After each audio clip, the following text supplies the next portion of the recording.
नमस्कार। अगर किसी ने हाल ही में सोने और चांदी में पैसा लगाया है, तो आज का दिन थोड़ा भारी गुजरा होगा। तो चलिए समझते हैं कि बाजार में ये अचानक से इतनी बड़ी गिरावट आखिर आई तो आई क्यों? देखिए, आज सिल्वर ईटीएफ में सीधी 11% की गिरावट और गोल्ड ईटीएफ में लगभग 8% की। मतलब कल तक जो तेजी बनी हुई थी वो आज अचानक से गायब हो गई। जिन्होंने अभी अभी पैसा लगाया था वो तो सोच ही रहे होंगे कि ये क्या हो गया। तो सवाल यही उठता है कि आखिर हुआ क्या। मतलब एक ही रात में ऐसा क्या हो गया कि पूरा का पूरा मार्केट ही पलट गया। चलिए इसी गुत्थी को सुलझाते हैं। इस पूरी कहानी की शुरुआत होती है डोनाल्ड ट्रंप के डावोस पहुंचने से। डावोस यानी स्विट्जरलैंड की वो जगह जहां हर साल वर्ल्ड इकोनॉमिक फोरम की बैठक होती है। दुनिया भर के बड़े बड़े नेता और बिजनेसमैन वहां जमा होते हैं। और इस बार सबकी नजरें सिर्फ और सिर्फ ट्रंप पर टिकी थीं। डावोस जाने से पहले तो ट्रंप के तेवर देखने लायक थे। वो कह रहे थे कि ग्रीनलैंड के लिए लड़ेंगे, खरीद लेंगे, जरूरत पड़ी तो कब्जा कर लेंगे। लेकिन डावोस पहुंचते ही पूरी बाजी ही पलट गई। एकदम 180 डिग्री का यू टर्न।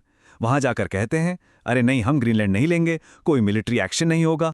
मतलब जो इंसान सीना चौड़ा करके गया था वो वहां जाके एकदम भीगी बिल्ली कैसे बन गया? इस ड्रामेटिक चेंज के पीछे आखिर वजह क्या थी? ट्रंप का ये रवैया देखकर तो एक पुरानी हिंदी फिल्म का डायलॉग याद आ जाता है, जितनी जल्दी मेरे को गुस्सा आता है उतनी जल्दी ठंडा भी हो जाता है। लेकिन सवाल तो वही है कि ट्रंप का ये गुस्सा अचानक से ठंडा कैसे पड़ गया? किसी ने तो कुछ किया होगा। और उनके इस बदले हुए तेवर के पीछे की वजह थी यूरोप का जबरदस्त जवाब। ट्रंप की धमकियों के आगे पता है क्या हुआ? यूरोपियन यूनियन के पूरे 27 के 27 देश एक दीवार बन के खड़े हो गए। सबने मिलकर साफ साफ कह दिया कि वो किसी भी दबाव में आने वाले नहीं हैं। और बस इसी एकता ने ट्रंप को पीछे हटने पर मजबूर कर दिया। जरा इस टाइमलाइन को देखिए। डावोस से ठीक कुछ दिन पहले 17 जनवरी को ट्रंप 8 यूरोपीय देशों को धमकी देते हैं। डेडलाइन भी दे देते हैं कि 1 फरवरी से 10% और 1 जून तक 25% टैरिफ लगा देंगे। और फिर डावोस पहुंचते ही सारी धमकियां हवा हो गईं, सब वापस। यूरोप ने तो झुकने से साफ मना कर दिया। फ्रांस के राष्ट्रपति इमैनुअल मैक्रों ने तो खुलकर बोल दिया कि ईयू की पॉलिसीज धमकियों से बदलने वाली नहीं हैं। यहां तक कि कनाडा भी यूरोप के साथ आ खड़ा हुआ।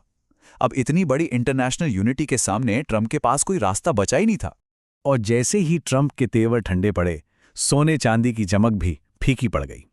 चलिए अब ये समझते हैं कि इस पॉलिटिकल ड्रामे का सीधा असर मार्केट पर और इन्वेस्टर्स की जेब पर कैसे पड़ा। तो देखिए, होता क्या है, जब भी दुनिया में टेंशन बढ़ती है, जियोपॉलिटिकल तनाव होता है, तो इन्वेस्टर्स सेफ रहने के लिए सोना चांदी खरीदने लगते हैं। इसे कहते हैं सेफ हेवन डिमांड। लेकिन जैसे ही ट्रंप ने कहा कि भाई कोई लड़ाई झगड़ा नहीं होगा, तो इस सेफ हेवन की डिमांड ही खत्म हो गई। फिर क्या? जिन लोगों ने पैसा लगाया था उन्होंने बढ़े हुए रेट्स पर प्रॉफिट कमाना शुरू कर दिया और धड़ाधड़ बिकवाली होने लगी। हाँ, पर एक सवाल ये भी है कि चांदी सोने से ज्यादा क्यों गिरी? इसकी वजह है चांदी का डबल रोल। ये सिर्फ एक सेफ हेवन नहीं है, बल्कि इसका बहुत बड़ा इस्तेमाल इंडस्ट्रीज में भी होता है। तो जब जियोपॉलिटिकल टेंशन कम हुई तो सेफ हेवन वाली डिमांड गिरी। इसी दोहरी मार की वजह से चांदी ज्यादा वॉलेटाइल होती है, मतलब उसमें उतार चढ़ाव ज्यादा होता है। और हाँ, इस सद में एक टर्म बार बार सुनने को मिलता है, प्रॉफिट बुकिंग।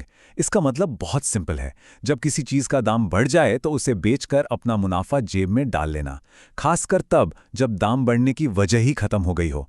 बस यही है प्रॉफिट बुकिंग। अच्छा, तो सोने चांदी से जो पैसा निकला वो गया कहाँ? वो पैसा सीधा बहकर पहुंच गया शेयर बाजारों में। और नतीजा? यूरोप, भारत, एशिया, सब जगह के मार्केट्स में हरियाली छा गई। सारे इंडेक्स ऊपर भाग गए। तो ठीक है, जो हुआ सो हुआ। पर अब आगे क्या? क्या ये शांति टिकेगी? आइए अब जरा देखते हैं कि ग्रीनलैंड को लेकर आखिर डील हुई क्या है और इसमें आने वाले कल के लिए क्या इशारे छिपे हैं।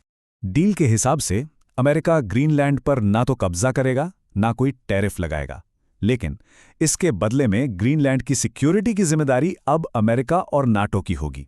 मतलब अमेरिका को वहां अपने मिलिट्री बेस बनाने की परमिशन मिल गई है ताकि वो निगरानी रख सके। और असली खेल क्या है? असली मकसद है उस इलाके से रूस और चीन को दूर रखना। यहां पे इतिहास हमें कुछ सिखाता है। याद है ईस्ट इंडिया कंपनी? वो भी तो भारत में सिर्फ व्यापार करने आई थी, और फिर धीरे धीरे क्या हुआ ये हम सब जानते हैं। तो ये सोचने वाली बात है कि आज जो सिर्फ निगरानी है, क्या पता वो कल मिलिट्री बेस और फिर आगे चलकर पूरे कब्जे में तब्दील हो जाए। और आखिर में सबसे बड़ा सवाल जो हवा में तैर रहा है वो ये है कि क्या ट्रंप अपने इस नए स्टैंड पे टिके रहेंगे या फिर से पलट जाएंगे। क्योंकि एक बात तो पक्की है, अगर वो पलटे तो मार्केट भी उनके साथ ही पलटेगा।